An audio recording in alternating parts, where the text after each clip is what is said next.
Don Arturo. Ok. Muchas gracias. Gracias a todos por estar acá. Bueno, yo no vengo a hablarles de la herramienta ni nada, más que nada la idea de esta charla es que sea como algo así como un curso de facturación 101.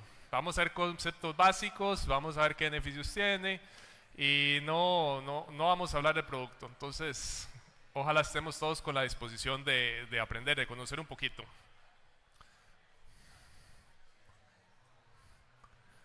No avanza.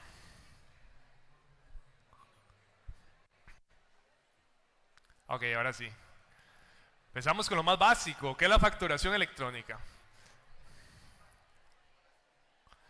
Pues, bueno, una factura es un comprobante, es la forma de documentar una transacción que hacemos. Una venta, alguien vendió algo, alguien compró algo.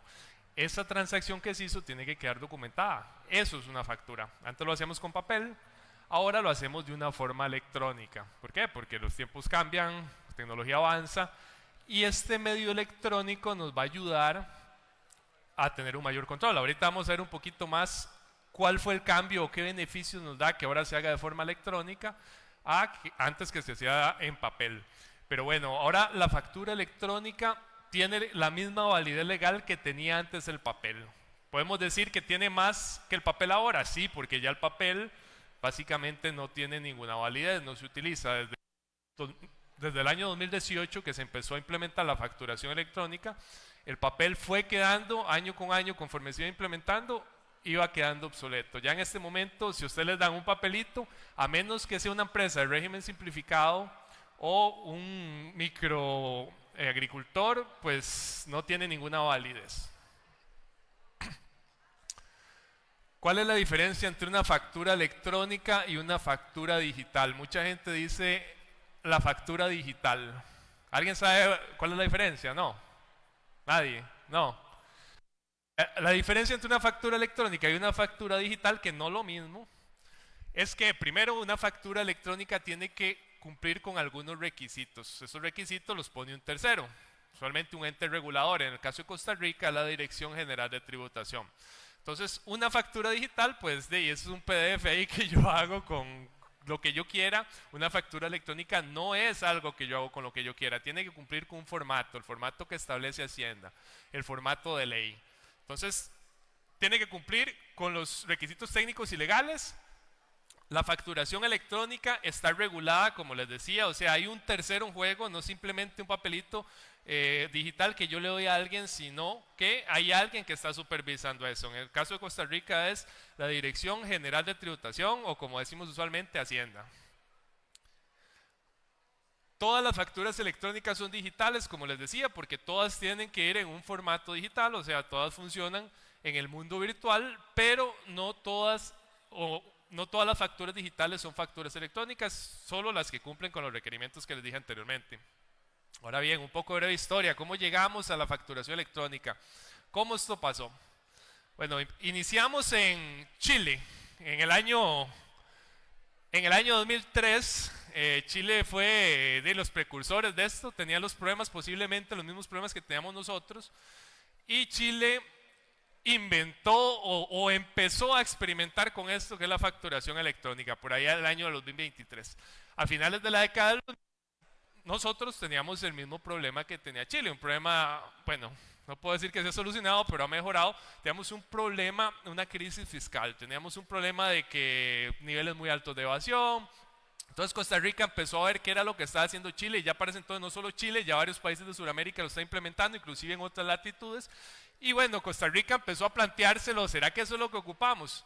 Ya para el año 2017 dijeron, ok, eso es lo que ocupamos, vamos a hacerlo realidad, vamos a empezarlo a implementar, y lo hizo de una forma muy curiosa, porque Costa Rica implementó un esquema de obligatoriedad, es decir, dijeron en el 2017, para el otro año ya los primeros tienen que adoptar eso. Si no me equivoco era el sector salud, ¿cierto, Manfred? El sector salud, por allá del año 2018, ya el primero, si no me equivoco fue un 5 de enero, un 6 de enero, que ya para esa fecha todos los doctores tenían que estar haciendo facturas electrónicas.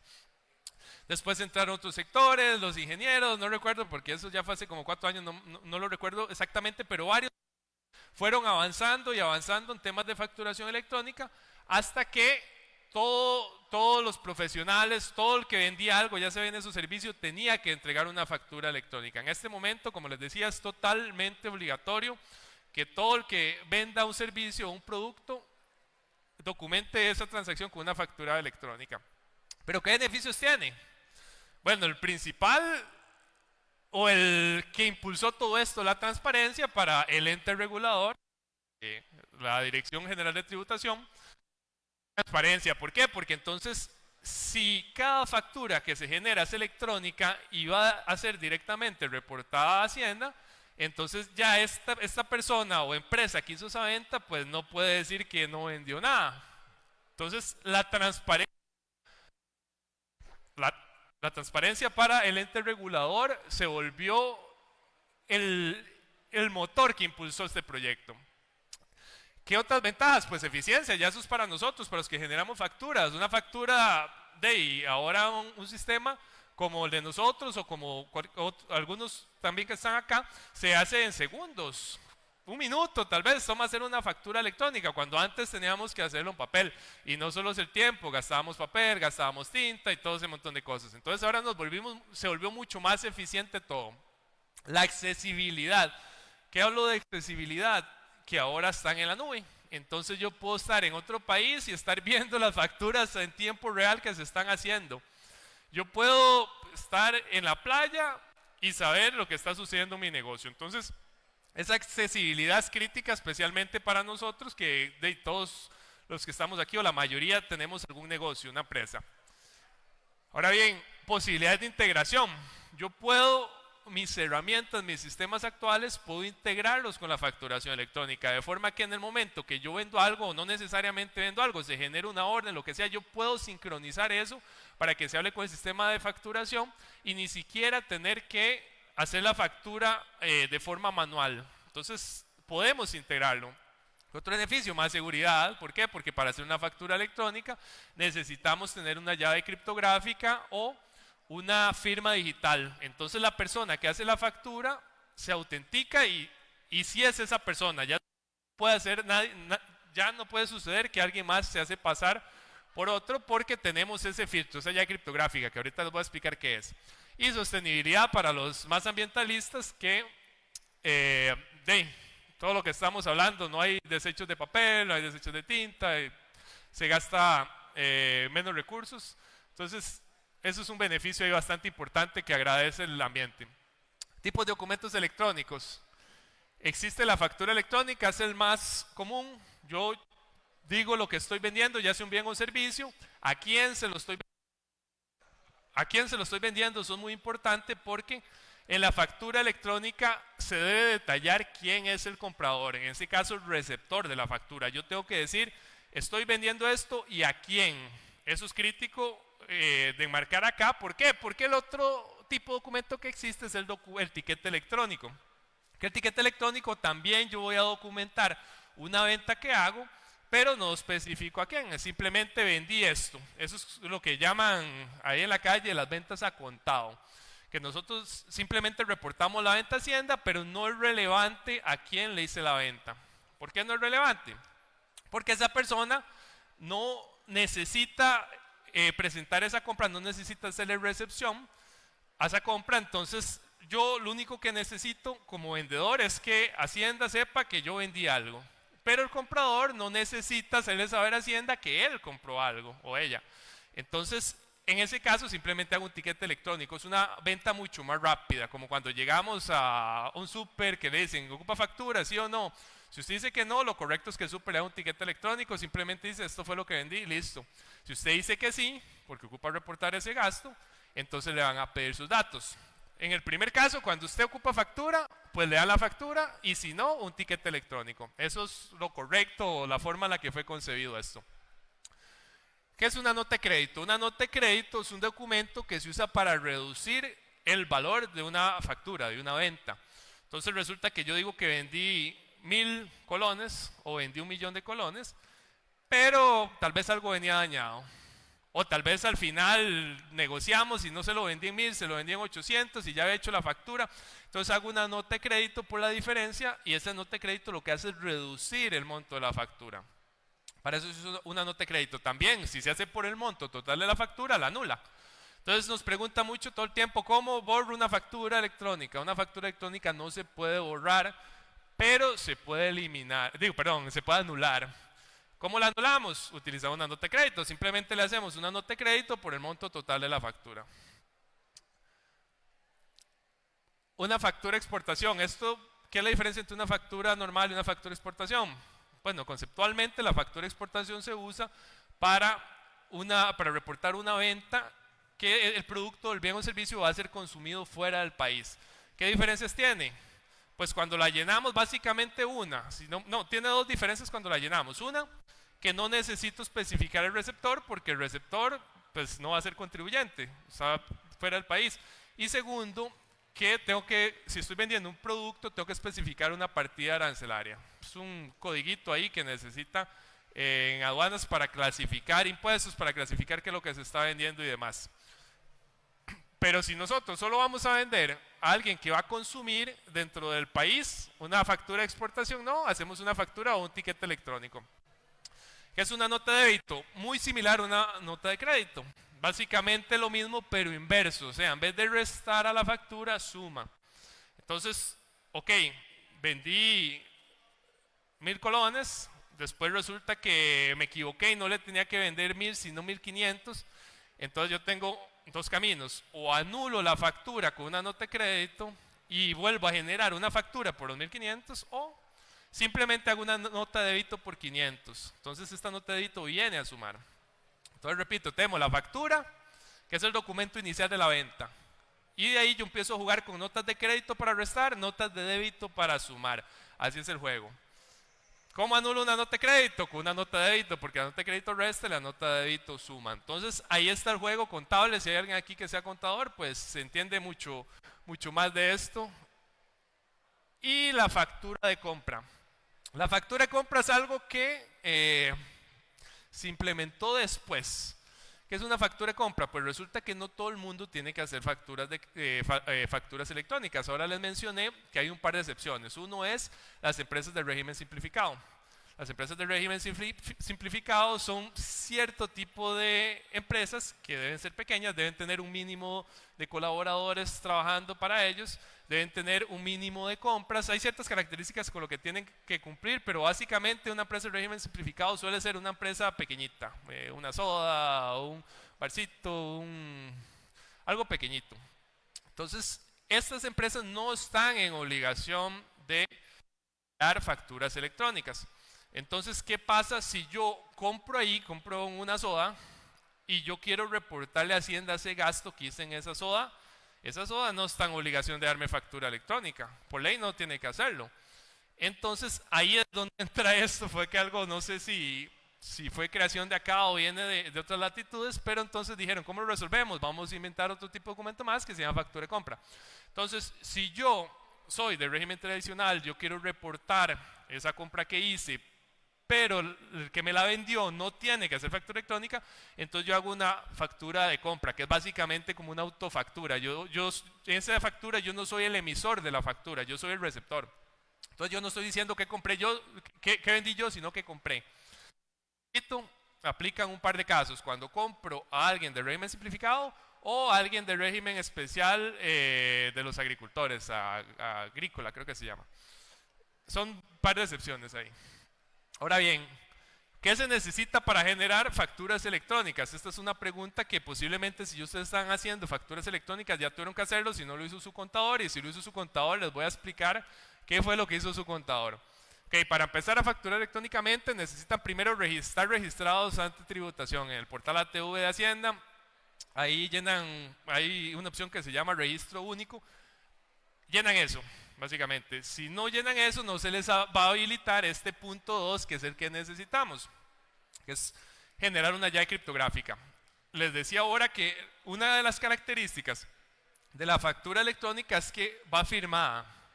Esa firma, digámoslo así, es una forma de verlo, ese lapicito que firma es la llave criptográfica. Cada contribuyente tiene una llave criptográfica que es única.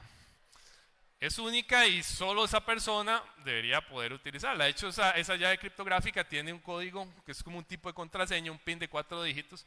Entonces, con eso nosotros firmamos nuestras facturas. ¿Cómo hacemos para generar esto? En el portal Actú de Hacienda, pero antes debimos habernos registrado como contribuyentes.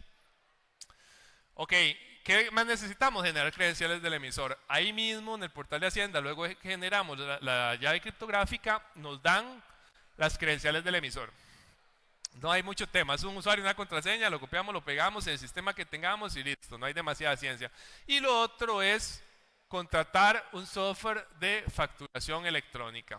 Aquí hay varias opciones, estamos nosotros con facturador virtual, también está el facturador gratuito de Hacienda, no se lo recomiendo a ustedes ni a mis enemigos, pero ahí está, al fin y al cabo es gratis. Nosotros también tenemos un plan gratis, pero si lo quieren usar, ahí está. Ahora bien, ya voy a entrar en algunas de las preguntas más frecuentes. Nosotros tenemos muchos canales, redes, Instagram, TikTok, todo eso, y nos llegan preguntas todos los días. Entonces seleccioné 5 preguntas que más nos hacen, que posiblemente sean, alguno de ustedes tenga esas preguntas. Entonces, bueno, la primera pregunta es, ¿debo hacer una nota de crédito cuando el Ministerio de Hacienda me rechaza una factura? ¿Alguno puede responder eso? No. Ok. La respuesta es no. No tengo que hacer, según el artículo, la resolución de GT 033 de 2019, es claro, si la factura está rechazada por Hacienda, no tengo que hacer nota de crédito. Les digo esto porque a nosotros nos lo preguntan todos los días. O gente intentando, de hecho tuvimos que deshabilitar la opción de que le generaran notas de crédito a facturas rechazadas, porque la gente iba en automático a hacerle notas de crédito a facturas rechazadas y como dice la ley, no necesitan hacer eso. Ahora bien, otra pregunta. ¿Qué son los códigos CABIS? También pregunta mucho, hay gente que le tiene miedo a los CABIS, que cree que los CABIS, no sé, son algo ahí muy extraño. Los CABIS no son nada muy extraño. Los CABIS básicamente, CABIS significa catálogo de bienes y servicios. ¿Por qué se hizo? Pues resulta que la Dirección General de Tributación se alió o hicieron ahí algún tipo de trabajo en conjunto con el Banco Central. Y entonces dijeron, ok, vamos a ponerle un código a cada producto o servicio que se vende en Costa Rica. ¿Para qué? Pues bueno, no puedo decir para qué se usa en este momento, pero les puedo decir para qué se puede usar. Si nosotros sabemos que todas las personas de aquí, del país, cada persona que vende pone ese mismo número cuando vende un tomate, entonces yo puedo hacer inteligencia de negocios y puedo ver dónde se están vendiendo más caros los tomates, dónde se están vendiendo más baratos los tomates, cuál es el precio promedio de los tomates. Puedo ver cosas de los tomates. Y así con cada uno de los productos y servicios. Si yo puedo identificar cada servicio, cada producto que se está vendiendo, entonces puedo hacer un montón de cosas. Tengo demasiada información. Pero sin estos CABIS antes de ir era una pesadilla. ¿Cómo hacía la Dirección General o cualquier persona del gobierno que quisiera hacer un análisis de cuánto es el precio promedio del tomate? Imagínate, era muy complicado. En cambio ahorita simplemente ellos en sus bases de datos pueden filtrar. Deme toda la línea de gente vendiendo tomates ahorita con el código CABIS. Eso es un código identificador. Esa es la idea del catálogo de bienes y servicios. Como les digo, la forma en la que se utilice, pues veremos qué tanto provecho le sacan, pero realmente la idea es interesante. Para nosotros como generadores de facturas o vendedores, pues nos resulta tal vez un poco engorroso. ¿Por qué? Porque cada cosa que vendemos tenemos que poner el código CABIS y obviamente no lo sabemos, entonces tenemos que ir a buscarlo, llamar a Hacienda, a ver cuál es el CABIS. Pero una vez que sabemos los CABIS de nuestros productos o servicios, los agregamos y listo. El sistema que usamos debería permitirnos ponerlos una vez y nunca más tener que estar poniéndolos porque sería muy engorroso. Entonces, bueno, les decía, es un código de 13 dígitos y cada bien o servicio que vendemos, o sea, cada lineecita de la factura tiene que tener ese CABIS. Otra pregunta, esta es la que más nos hacían y también la que más reacciona a la gente en las redes sociales. ¿Cómo le factura un extranjero? ¿Alguien sabe facturar a un extranjero? No. Si no saben, no hay ningún problema, para eso estamos aquí, estamos aprendiendo. ¿Cómo le facturamos a un extranjero? Les voy a explicar. Pues bueno, va a depender si el extranjero es contribuyente o no. Ustedes saben que hay dos tipos de identificación. Ay, se me fue, ¿qué pasó aquí? Amigos, se me fue la prueba, no importa, les explico. Dependiendo del extranjero, el extranjero puede ser contribuyente o puede no ser contribuyente. Si el extranjero tiene un NITE, que es un tipo de identificación temporal, o tiene un DIMEX, que ya es alguien que está más establecido en el país, si ese extranjero es contribuyente en Costa Rica, entonces yo le hago una factura electrónica normal. ¿Por qué? Porque la factura electrónica normal contempla en el campo receptor el DIMEX o el NITE. Entonces, ¿ya estamos donde estaba? Ok, perfecto. Sí. Si el extranjero es contribuyente en Costa Rica, entonces le hago una factura electrónica normal. Ahora bien, si el extranjero no es contribuyente en Costa Rica, entonces antes existía, cuando empezó la facturación electrónica a los inicios, existía el tipo de identificación pasaporte. Eso después lo quitaron, creo que en la primera o segunda actualización lo quitaron. ¿Por qué? Porque entonces determinó que si el extranjero no es contribuyente, entonces ¿para qué le voy a hacer una factura electrónica? No tiene sentido, porque al fin y al cabo la factura electrónica que yo le hago es para que lo use para deducir impuestos, que haga recepción, que reporte ese gasto. Pero si él no es contribuyente, no necesita reportar ese gasto. De hecho, ni puede hacerlo. Entonces, si el extranjero es contribuyente, le hago una factura electrónica normal, DIMEX o NITE. Si es extranjero, etiqueta electrónico. En etiqueta electrónico sí se puede poner el tipo de identificación pasaporte. Ahora bien, vamos a ver un par de preguntas más de las que más nos hacen, que creo que son las preguntas que posiblemente no hay una respuesta tan obvia. ¿Cuál es la diferencia entre exonerado y exento? La gente dice, todo el tiempo dicen, es que yo soy exento o es que tengo que poner una exoneración. Y casi siempre el término lo están usando mal. Entonces vamos a ver cuál es la forma correcta de saber si yo tengo que facturar este impuesto como exento o como exonerado. Entonces bien, el primero, exento. ¿Qué es exento? Exento son los bienes en los que básicamente no aplica el impuesto. La tarifa, o sea, sí hay que ponerlo, pero con tarifa cero, no aplica. Como por ejemplo les decía, alguien del régimen simplificado. Si usted es del régimen simplificado, usted no tiene que cobrar IVA. Entonces ahí están exentos, ellos no tienen que cobrar eso, no les aplica el impuesto. Entonces hacen la factura con tarifa cero al 0%, que es exento. Por ejemplo, si yo hago una venta a alguien que está en el exterior, ustedes saben que el IVA es un impuesto al consumo. Y es un impuesto al consumo dentro del territorio nacional. Entonces, si yo estoy vendiendo, si estoy exportando y alguien está consumiendo mi servicio, o la persona que va a consumir el servicio lo va a consumir fuera del territorio nacional, entonces está exento, no aplica el IVA. ¿Qué otros casos puedo decirles? Bueno, ahorita no se me ocurren más casos, pero básicamente es cuando yo no tengo que cobrar el impuesto. Nadie que venda ese bien o servicio tiene que cobrar impuesto. Eso es algo exento. Yo cuando hago la factura no tengo que poner ningún número de exoneración, no tengo que poner nada, simplemente facturo con IVA del 0% y listo, eso es exento. Ahora viene el exonerado. El exonerado es algo diferente. Un producto, un bien y servicio que está exonerado es un producto o servicio que sí llevaría IVA. En condiciones normales debería llevar IVA, pero por alguna condición especial yo no tengo que cobrarlo o tengo que cobrarlo parcialmente. Por ejemplo, las zonas francas.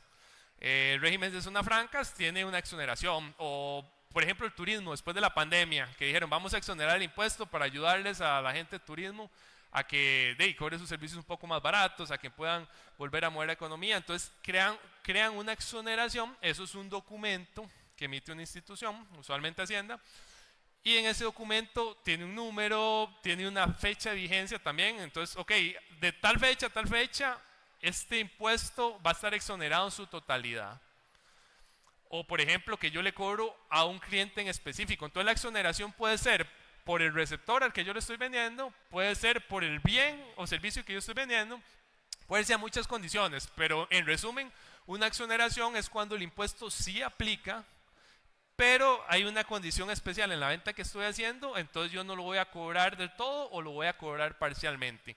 Cuando hacemos la factura electrónica tenemos que poner el documento exacto que ampara esa exoneración, cuál es la vigencia de la exoneración, quién la emitió, y todo eso se valida, aunque ustedes no lo crean, eso se valida. Hacienda va, ya los sistemas de Hacienda revisan realmente si para usted aplica esa exoneración o no, si todavía está vigente, y si no, le rechazan la factura. Esto es importante que quede claro porque también hay mucha gente que está exonerada y lo que hace es facturar con IVA al 0% como si el impuesto no les aplica. Eso es incorrecto, pueden tener problemas. Si ese es el caso de ustedes, busquen los datos de su exoneración y empiecen a hacerlo bien. Y por el contrario, si usted más bien está exento, pues no necesita buscar los datos de la exoneración, puesto que no tiene, no aplica, no va a encontrar ninguna, simplemente usted está exento y ya. Y por último, la pregunta, con esta los dejo. Una pregunta ahí media curiosa. ¿Qué pasa si vendo o compro sin factura electrónica? Esto, yo lo veo todos los días, ustedes también. Hay gente todavía vendiendo y comprando sin facturación, sin hacer factura electrónica. Tal vez porque sale un poco más barato, no cobran IVA y demás. Entonces yo les voy a explicar cuáles son las implicaciones de eso o las consecuencias que podría tener eso. Pues para el vendedor que se expone a multas, ustedes saben, solo el hecho de incumplir con la normativa ya es una multa, sanción, de hecho, inclusive si reiteradas veces le cierran el negocio, va a perder su actividad comercial. Va a tener va a tener problemas en el cálculo del IVA. ¿Por qué? Porque como usted va a hacer la declaración del IVA y va a declarar el IVA si nunca hizo factura electrónica, ¿cómo sabe cuánto declarar? Muy posiblemente, les voy a decir lo que va a pasar, muy posiblemente lo que va a hacer es que no va a declarar esos IVAs. Entonces ya tiene dos problemas aquí. Primero, se expone a multa porque no usó factura electrónica, y segundo, porque ya aquí está haciendo un delito todavía más complicado, que es que está evadiendo, omitiendo o haciendo ahí o dando datos erróneos. Entonces estos dos problemas usualmente van de la mano, pero hablemoslo comercialmente. Si no nos preocupa mucho el tema tributario, hablemoslo comercialmente. Si yo soy un negocio pequeñito y quiero crecer, usualmente los clientes grandes, usualmente no, prácticamente el 100% de los clientes grandes importantes le van a pedir factura. Ya les voy a explicar por qué les van a pedir factura. Si ustedes no están dando factura, pues están cerrando a todos los clientes grandes, a todos los clientes importantes, y pues entonces ¿cómo van a crecer? Se esperan quedar pequeñitos siempre. No es un buen camino. Y les voy a explicar por qué estos clientes grandes siempre les van a pedir factura. Porque los clientes grandes saben que si no les dan factura, luego ¿cómo reclaman la garantía? Si yo le vendo a usted un televisor y no le cobré factura, el televisor llegó a la casa, lo enciendo y el televisor no enciende, yo voy a reclamarle: don Juan, el televisor que me dio no sirvió. Don Juan puede perfectamente decirle: yo no le vendí eso. ¿Y dónde está la documentación que prueba que usted le vendió eso? Usted no tiene la factura, cualquier papel, lo que sea, eso no tiene ninguna validez. La factura electrónica es el documento oficial con fines tributarios y legales que respaldan una compra o venta de servicio. Entonces, sin la factura, pues está muy complicado que usted pueda probar que don Juan le vendió ese televisor. Y más complicado aún que se lo cambie. No tiene ninguna obligación. Segundo, que no puede deducir impuestos. Cuando usted hace una compra, yo les decía al comprador, esa compra que hizo, ese dinero que gastó, le puede hacer recepción. Recepción es un proceso donde le indica Hacienda, de hecho ya ni siquiera es obligatorio, donde usted dice: ok, yo compré esto, entonces eso automáticamente me baja los impuestos que yo tengo que pagar. Ya sea el IVA, porque funciona como crédito fiscal es que me reduce un poco el pago del IVA, o para renta. Entonces, la factura me ayuda a pagar menos impuestos. Entonces, si yo hago una compra grande, por supuesto que tengo que pedir la factura, porque si no, entonces al final me sale más caro pagando los impuestos. Y lo segundo es para control financiero. Yo no sé de cómo hacen las personas para hacer la conta, que le dan al contador cuando le piden, ok, páseme las compras del mes y si no tengo la factura, ¿qué le paso? ¿Cómo documenta esa transacción? O sea, es bien complicado, bien complicado. Entonces, yo lo que creo, porque a mí me ha pasado y yo creo que a todos aquí nos ha pasado, cuando dicen con factura o sin factura. Sin factura suele ser más barato. Yo lo que pienso, yo lo veo como un acto de fe, un acto de fe a la contraparte. ¿Por qué? Porque si el vendedor vende sin factura, tiene que tener fe de que el comprador no vaya a denunciarlo porque está cometiendo un delito. Y si el comprador compra sin factura, tiene que tener un acto de fe en que si le sale malo, él le va a dar la garantía, inclusive sin tener ninguna responsabilidad de hacerlo. Entonces, pues no estamos para eso. Mi recomendación es seguir la ley siempre suele ser el camino, pero también tratemos de entender los riesgos a los que nos exponemos y hacemos este tipo de prácticas. Y pues, más nada, estamos apoyando a las pymes y profesionales de Costa Rica, lo que hacemos. Les dije que no iba a hablar de producto, pero aquí están los datos de contacto. Estamos activos en TikTok, en Instagram, en Facebook, en WhatsApp, en donde quieran nos pueden contactar. Si quieren saber más de lo que hacemos nosotros, porque ya saben, uno de los pasos es escoger un proveedor de facturación electrónica, posiblemente ya ustedes tengan uno. Si están enamorados de ese proveedor, quédense con ese. Si no están enamorados, pues busquen otra opción porque deberían estar enamorados de su proveedor de facturación electrónica. Y si no están enamorados o no tienen, nos pueden buscar allá en el stand 7776. Muchas gracias.